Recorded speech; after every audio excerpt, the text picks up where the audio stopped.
ada beberapa gejala yang dialami seseorang saat terkena virus corona, yaitu demam dan suhu tubuh yang tinggi, batuk kering dan tidak berdahak, serta napas pendek atau kesulitan bernapas.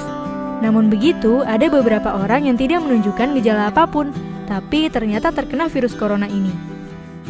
Maka itu, kita harus selalu waspada dan tetap memperhatikan kesehatan kita. Nah, ada beberapa cara yang bisa kita lakukan untuk mencegah virus corona masuk ke tubuh kita. Pertama, rajinlah mencuci tangan, terutama sebelum dan setelah makan, serta setelah kembali dari luar rumah. Jangan lupa untuk mencuci tangan dengan sabun dan air yang mengalir sampai bersih. Kedua, gunakan masker jika bepergian keluar rumah, apalagi kalau teman-teman pergi ke tempat umum, seperti halte bis, stasiun kereta, atau bandara. Ketiga, tutupi hidung dan mulut saat bersin dengan menggunakan tisu atau lengan baju. Keempat, jika memungkinkan, jaga jarak dengan orang yang sedang mengalami flu, batuk, dan demam. Kelima, selalu makan telur dan daging yang dimasak sampai matang merata. Karena virus ini bisa menyebar lewat daging hewan yang tidak dimasak dengan baik. Dengan melakukan hal-hal tadi, kemungkinan kita terkena virus corona jadi kecil, sekaligus bisa menjaga kesehatan kita dan orang-orang di sekitar.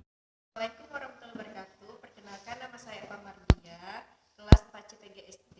Baiklah, saya akan menampilkan RPP saya, RPP IPS yang berjudul Sikapku Terhadap Teman dan Saudara, yaitu tema 3 dan pembelajaran 5. Sekian, terima kasih. Wassalamualaikum warahmatullahi wabarakatuh. Assalamualaikum anak-anak. Waalaikumsalam, Bu.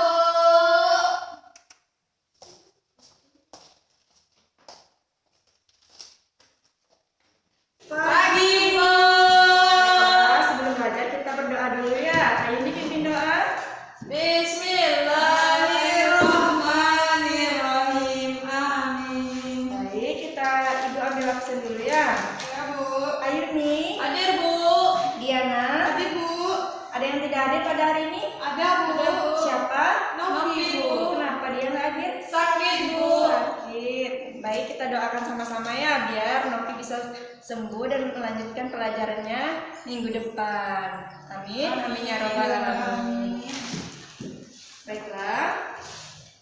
Nah, sebelum kita belajar, kita nyanyi lagu wajib dulu ya. Lagu Garuda Pancasila. Apa enggak? Lagu Garuda Pancasila. Apa? Ya, kita mulai. 1, 2, 3.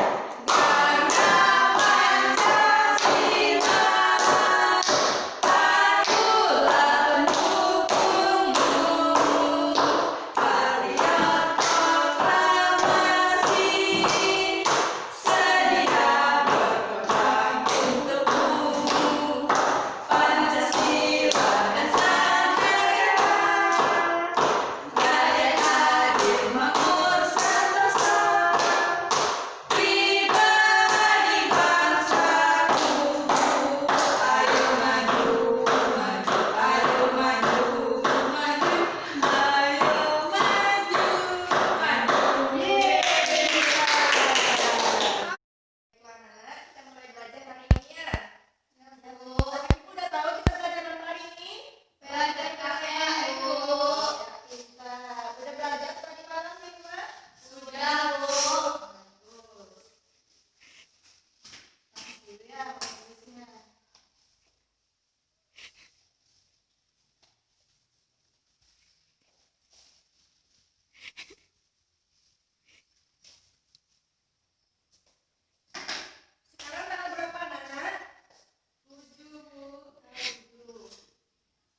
jalan aja tuh di atas sepeda. Apa yang harus dia lakukan? Menolong Anggi, Bu. Ya, pintar. Saling menolong teman adalah merupakan sikap baik kita terhadap teman. Dan jangan sampai kita menertawakan teman saat jatuh di atas sepeda. Jatuh di atas sepeda, jangan sampai kita tidak menolongnya. Dan jangan sampai lagi kita menertawakan teman tersebut. Karena itu merupakan perilaku yang tidak terpuji. Yang ketiga, tidak boleh sombong.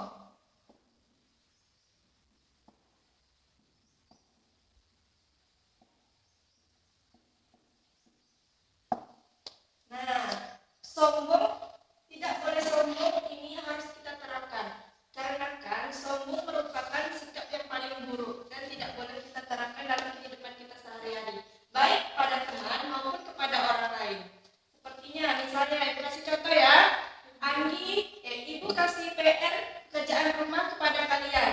Nah, si Anggi sudah selesai mengerjakan pekerjaan rumah tersebut. Jika si Anggi sudah mengerjakan PR tersebut yang ibu kasih, nah Anggi harus berbagi kepada Yana. Anggi harus menunjukkan kepada Yana bagaimana cara mengerjakan PR tersebut.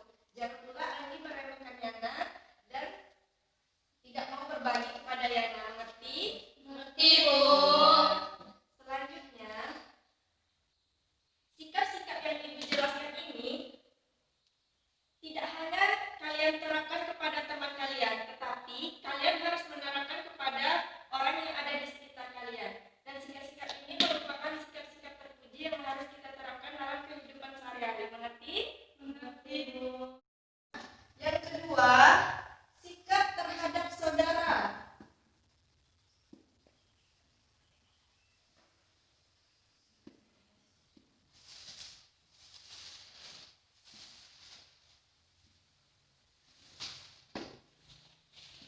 Ibu mau bertanya kepada kalian, kalian mempunyai saudara nggak di rumah? Punya, Punya, Bu. Bu. Yana berapa saudara di rumah? 2, Bu. 2. Anggi? 4, Bu. Nah, anak-anak ibu, setiap orang pasti mempunyai saudara, dan ada juga yang tidak mempunyai saudara. Sikap kita terhadap saudara sama seperti sikap kita terhadap orang tua, di mana kita harus menghormati saudara kita, mematuhi apa yang mereka katakan, dan tidak boleh melawan apa yang mereka suruh. Sikap-sikap yang harus kita terapkan sama dengan sikap kita yang ibu ajarkan tadi, sikap terhadap teman. Begitu juga sikap kita terhadap saudara. Tetapi sikap kita terhadap saudara yaitu menghormati, menyayangi, dan membantu saudara kita jika dia berada dalam kesusahan. Saudara merupakan teman sejati yang sampai mau memisahkan kita. Dia tidak akan meninggalkan kita seperti teman kita. Begitulah saudara. Nah, baiklah Nana. Sekarang buka halaman 28. Sudah dibuka?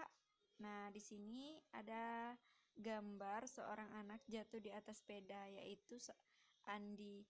Andi jatuh di atas sepeda dan dibantui oleh kawannya yang bernama Nur. Dan ini merupakan sikap terpuji yang harus kita contohkan, yaitu saling menolong satu sama lain. Jangan sampai pada saat teman jatuh di atas sepeda, kita malah mentertawakannya dan apalagi tidak menolongnya. Itu tidak boleh kita lakukan. Sebagai seorang teman, kita harus menolongnya, bukan malah mentertawakannya. Baiklah, anak-anak ibu sudah mengerti apa yang ibu jelaskan? Jika sudah mengerti, coba buka halaman 29 sebaliknya. Nah, di situ ada 4 gambar. Tugas kalian di rumah, buatlah contoh kalimat yang sesuai dengan gambar tersebut. Dan tugas ini dikumpulkan minggu depan pada saat pelajaran ibu. Jadi kesimpulannya, menolong merupakan sikap yang harus kita terapkan dalam kehidupan sehari-hari. Jika kita berbuat baik kepada orang lain, maka orang lain akan berbuat baik juga kepada kita. Begitupun sebaliknya, jika kita berperilaku sombong, tidak menolong orang lain, maka orang lain juga berperilaku sama terhadap kita. Jadi kita harus menerapkan sikap-sikap baik tersebut. Baik, mungkin cukup sekian pelajaran kita hari ini. Kita lanjutkan lagi minggu depan. Dan tugasnya jangan